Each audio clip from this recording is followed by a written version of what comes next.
राधे राधे दोस्तों।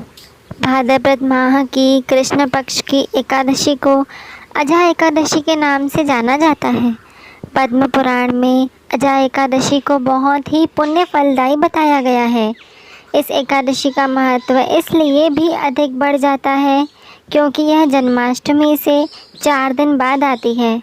पद्म पुराण के अनुसार अजा एकादशी का व्रत रखने से व्यक्ति के जीवन में सुख समृद्धि का वास होता है।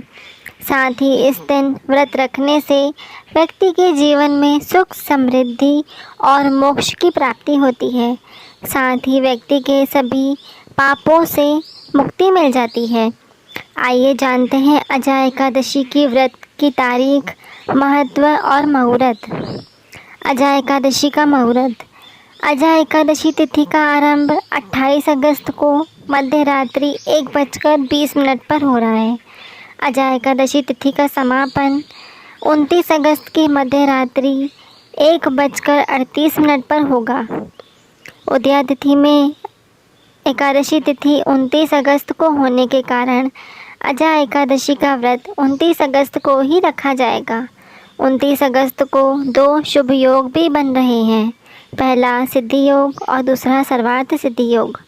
इन दोनों योग को ज्योतिष शास्त्र में बहुत ही शुभ माना जाता है। इस दौरान आप जो भी पूजा पाठ करेंगे वह सभी सिद्ध और सफल होते हैं। इसलिए इस बार अजा एकादशी के दिन दान पुण्य के कार्य करने का 2 गुना फल प्राप्त होगा। अजा एकादशी व्रत का पारण का समय। अजा एकादशी व्रत पारण का समय 30 अगस्त को लाभ चौगड़िया में 7:34 से 9:10 तक आप व्रत का पारण कर सकते हैं। इस दौरान व्रत का पारण करना बेहद शुभ रहने वाला है। अजा एकादशी का महत्व। पद्म पुराण के अनुसार जो व्यक्ति अजा एकादशी का व्रत करता है उसे सभी पापों से मुक्ति मिलती है। अजा एकादशी व्रत के प्रभाव से व्यक्ति के पापों का नाश होता है। साथ ही इस व्रत के प्रभाव से व्यक्ति को मोक्ष की प्राप्ति होती है। मान्यता यह भी है कि इस व्रत को करने से अश्वमेध यज्ञ के समान शुभ फल मिलता है। अजा एकादशी की पूजन विधि। अजा एकादशी के दिन सुबह स्नान कर पीला वस्त्र धारण करें। भगवान विष्णु के समक्ष व्रत का संकल्प लें। इसके बाद मंदिर को साफ करें। पूरे घर में गंगाजल छिड़कें। एक वेदी पर भगवान विष्णु और देवी लक्ष्मी की प्रतिमा स्थापित करें। भगवान का पंचामृत से अभिषेक करें। पीले फूलों की माला अर्पित करें। हल्दी या फिर गोपी चंदन का तिलक लगाएं। पंजीरी और पंचामृत का भोग लगाएं। पूजा में तुलसी पत्र अवश्य शामिल करें। आरती से पूजा का समापन करें। पूजा में हुई गलतियों के लिए क्षमा मांगें। अगले दिन पूजा पाठ के बाद आप अपने व्रत का पारण करें। अजा एकादशी का पूजा मंत्र। ओम नारायणाय विद्महे वासुदेवाय धीमहि तन्नो विष्णु प्रचोदयात्। इसकी जगह आप एक और मंत्र का भी जप कर सकते हैं। ओम नमो भगवते वासुदेवाय नमः। एक बार की बात है, श्री कृष्ण और अर्जुन का संवाद चल रहा था।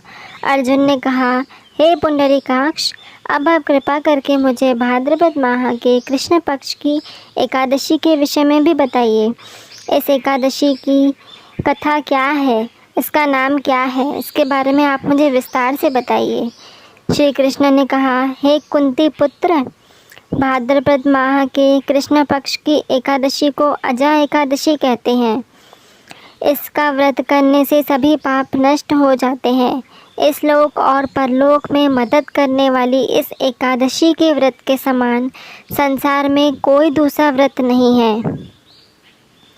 अजा एकादशी की व्रत कथा अब मैं तुम्हें बताता हूँ, सो तुम ध्यान पूर्वक इस कथा को सुनो। इस एकादशी का महात्म का श्रवण करो। पौराणिक काल में भगवान श्री राम के वंश में अयोध्या नगरी में एक चक्रवर्ती राजा हरिश्चंद्र के नाम से एक राजा हुआ करते थे। राजा अपनी सत्यनिष्ठा और ईमानदारी के लिए प्रसिद्ध थे। एक बार देवताओं ने इनकी परीक्षा लेने की योजना बनाई। राजा के स्वप्न में श्री ऋषि विश्वामित्र को उन्होंने अपना राजपाट दान कर दिया है। सुबह विश्वामित्र वास्तव में उनके द्वार पर आकर कहने लगे, तुमने स्वप्न में मुझे अपना राज्य दान कर दिया है। राजा ने सत्यनिष्ठा व्रत का पालन करते हुए संपूर्ण राज्य विश्वामित्र को सौंप दिया। दान के लिए दक्षिणा चुकाने हेतु राजा हरिश्चंद्र को पूर्व जन्म के कर्म फल के कारण पत्नी, बेटा एवं खुद को बेचना पड़ा। हरिश्चंद्र को एक डोम ने खरीद लिया जो शमशान भूमि में लोगों के दाह संस्कार का काम करवाता था। स्वयं वह एक चांडाल का दास बन गया। उसने उस चांडाल के यहाँ कफन लेने का काम किया, किंतु उसने इस आपत्ति के काम में भी सत्य का साथ नहीं छोड़ा। जब इसी प्रकार उसे कई वर्ष बीत गए तो उसने इस नीच कर्म पर बड़ा दुख व्यतीत किया। वह इससे मुक्त होने का उपाय खोजने लगा। वह सदैव इसी चिंता में रहने लगा कि मैं क्या ऐसा करूं, किस प्रकार इस नीच कर्म से मुक्ति पाऊं। एक बार की बात है, वह इसी चिंता में बैठा था कि गौतम ऋषि उसके पास पहुँचे। हरिश्चंद्र ने उन्हें प्रणाम किया और अपनी दुख भरी कथा सुनाने लगे। राजा हरिश्चंद्र की इस दुख भरी कहानी को सुनकर महर्षि गौतम भी अत्यंत दुखी हुए और उन्होंने राजा से कहा, हे राजन, भादो माह के कृष्ण पक्ष की एकादशी का नाम अजा है।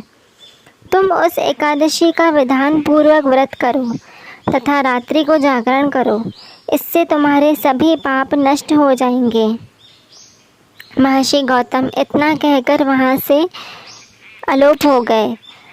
अजा नाम की एकादशी आने पर राजा हरिश्चंद्र ने महर्षि के कहे अनुसार विधान पूर्वक उपवास तथा रात्रि जागरण किया।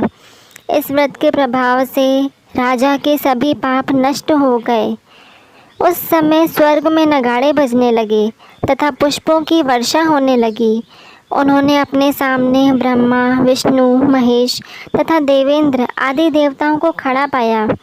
उन्होंने अपने मृतक पुत्र को जीवित तथा अपनी पत्नी को राजसी वस्त्र तथा आभूषणों से परिपूर्ण देखा। व्रत के प्रभाव से राजा को पुनः अपने राज्य की प्राप्ति हुई। वास्तव में एक ऋषि ने राजा की परीक्षा लेने के लिए यह सब कौतुक किया था, परंतु अजा एकादशी के प्रभाव से यह सारी माया समाप्त हो गई और अंत में हरिश्चंद्र अपने परिवार सहित स्वर्गलोक को गया।